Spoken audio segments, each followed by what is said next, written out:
With everything getting more and more expensive when it comes to photo and video, it's nice when we find something that's actually become less expensive.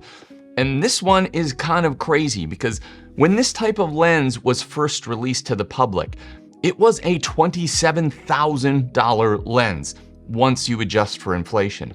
And even though prices had come down in recent years, you were still up for a couple of $1,000s for a good copy of a lens of this type. Now you can buy this lens for under $300. And I would like to thank the Per Gear company for sending this lens out so I could make this video, but all opinions are my own and this is not a paid or sponsored video. When this type of lens was first released, it was really designed to be a sky photography or astrophotography lens. And that's because when you set it up and point it at the sky like I've got it pointed here now, it actually is able to see 180 degrees, which means it gets the entire sky and it goes all the way down to ground level. This type of lens is still very popular for that night sky time-lapse and night sky photography, but this type of lens has now found its way into popular culture, music videos, extreme sports, skates videos.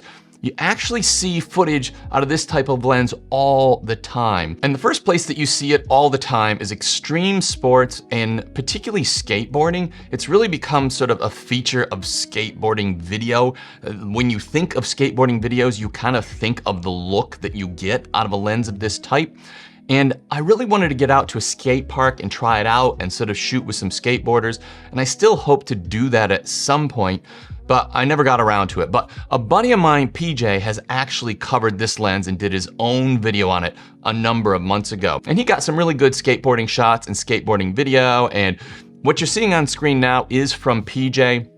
He's a professional photographer in Melbourne, Australia, and I'll actually link his video at the end of this video so you can go get his opinion on the lens as well, because he had his own take on it. But this is very much in line with the character that we expect when we think about skateboarding videos.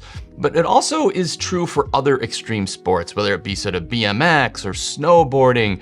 This is the type of look that you often see in videos of this type. And the power of a lens like this is you're almost guaranteed to not miss the shot because it's got this 180-degree field of view. So if you've got the lens and you're pointing at the subject and the subject is in front of the lens, they're in the shot. Like, that's it. You don't have to debate whether they're in the shot or not. The one thing you should know is because this lens is so wide, to really get a subject to fill the frame, you have to get very, very close to them. And that can be a challenge, particularly if you're not used to it. But people that do this type of photography and video all the time are quite used to it. They get right up against the subject and you get quite good shots. The other place you're gonna see a lens like this is in music videos. And I'm not sure where this came from. I think it probably started in the 1980s or something like that. And they use this really distorted, bulbous look to give a very specific feel to the video. And when you get close to your main subject, they end up seeming so much bigger in relation to the background. You also get these crazy distorted facial features if you get very, very close to someone's face with this lens.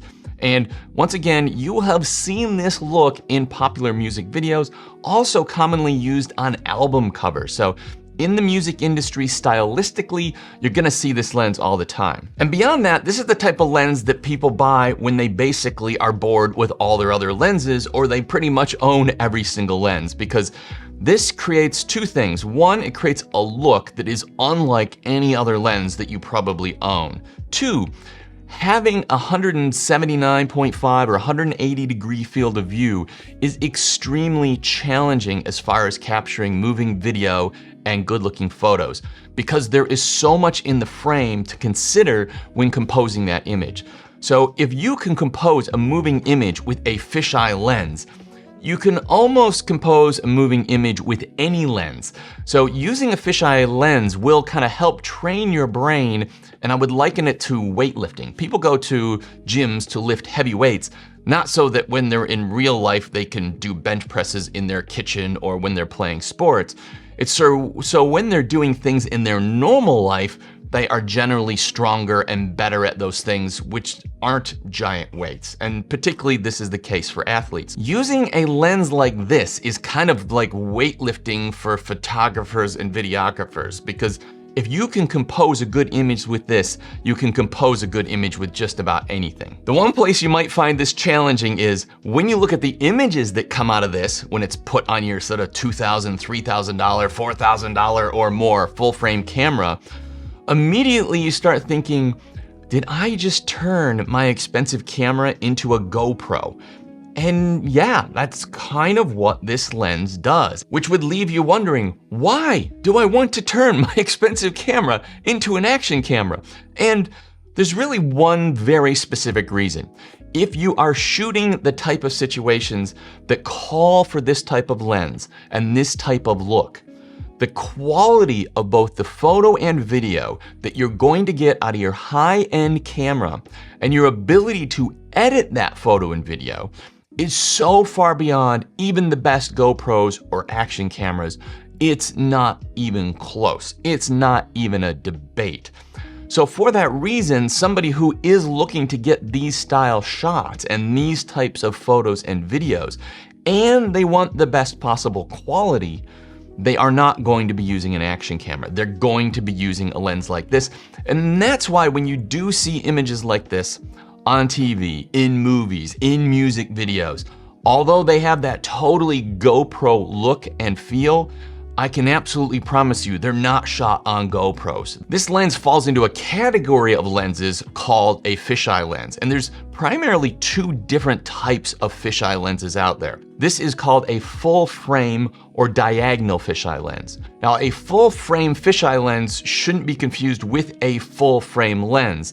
This does actually happen to be a lens that covers a full frame sensor. But when you hear a full frame fisheye lens, generally what that means is that the image is covering the full amount of the sensor. It is also called a diagonal fisheye lens because it covers the sensor from corner to corner in a diagonal fashion. Now, the reason this is different than a circular fisheye lens is a circular fisheye lens actually projects a circle on the center of the image sensor. So you don't actually use all the pixels in the image sensor. That gives it an even more unique look, but I think it makes it less usable and less versatile. The other thing about a fisheye lens like this that gets you full frame coverage is when you bring it into editing, whether it be photo or video, you can actually remove all or a significant amount of the distortion and make it look more like a normal lens and get a more normal photo or video look. And when we look at this specific lens, it can be hard to evaluate fisheye lenses in the same way that you would any other lens because they are really sort of so unique. But the first thing I'll say is when you have a look at this lens, the build quality is like crazy. It's an all metal lens. It actually has a metal lens hood, which is built into the lens itself. You cannot remove it. It has this sort of massive glass element, which I think is why traditionally these fisheye lenses were so expensive, because that is just a huge piece of machined glass, which I think, I don't know, they probably were ground by hand years ago. I'm not sure, but I think it would be hard to manufacture that, or at least would have been before modern techniques nowadays. The other thing that I do notice about it is it has a manual focus and manual aperture ring. So it's an all manual lens. And the focus and aperture ring have this sort of grid metal pattern cut into the metal, which gives you a little bit of a grip on there. So this lens feels incredibly well built and incredibly heavy, but it almost feels so well built that it's practically agricultural. It almost feels slightly unrefined, like it could be part of a piece of farming equipment. But you're not gonna have any concern about breaking it, and you're definitely gonna feel like you got your money's worth when you take it out of the box. The one place I have been let down by this lens is the lens cap. It's a plastic lens cap, which is fine, but it came with this sort of fleecing material that was stuck around the inside of that lens cap, and that allowed it to stick on the actual lens itself and not fall off. But that came off very quickly, and now it just falls off. So I don't actually have a lens cap that will stay on. I think I got one of the early release units, and I'm hoping that they have fixed this now, because my friend PJ, when he got it, they didn't even have the lens caps ready. So he got a lens with no lens cap at all. So I'm hoping that they have sorted this out by now, but it is something to look out for. And if you had problems with yours, I really wouldn't consider that acceptable, and I would expect the manufacturer to send you a new one or make that right if you do purchase this lens. And when I'm assessing the optical performance of this lens, it really is kind of hard to compare to other lenses because it is so unique. But when I look at the sharpness and detail, there is plenty of sharpness and detail, and that sharpness and detail carries on pretty much across the entire image frame. The thing I will say is if you do use a fisheye lens, often what you'll find yourself doing is taking a photo and then wanting to zoom in and pixel peep.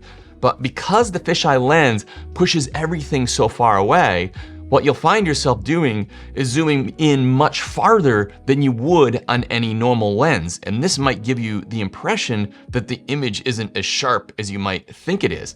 But that's actually not what's happening. You're actually just zooming in much farther than you would on any other lens. One other interesting optical feature that this lens has, it has a very good close focus ability, which gives you some really interesting and surreal images. But beyond that, it actually allows you to throw the background out of focus, which is quite unusual for a fisheye lens. Generally speaking, you can't get an out of focus background with a fisheye lens. But this one has an aperture of f2.8, so if you get close to your subject, you get a close focus, you actually can throw the background out of focus. And there's really three categories of people that I could see that this lens should appeal to. One is somebody that's doing night sky photography and time lapse. I think it's an absolutely excellent lens for that, and it will capture a huge amount of the sky that you really can't capture any other way. Two, somebody who's doing sports photo, extreme sports photo or video, and you want the highest quality image when a GoPro or action camera is just not cutting it. And three, the type of person that just wants to challenge themselves and they've pretty much tried everything else out there and they're getting a bit bored with what they're creating. This is just a whole new realm of image that you are just not gonna get any other way. The Astrahori 12mm f2.8 fisheye lens does come in all the popular mirrorless mounts, and I will put some links with the latest pricing and availability in the description down below. If you're interested in another opinion on this lens, I've just thrown a video on screen now. This is my buddy PJ's video. He did a skate shoot with it, and I think the video turned out really cool, and just check that out. He's got a great channel and he's a great guy. I think you'll enjoy that content.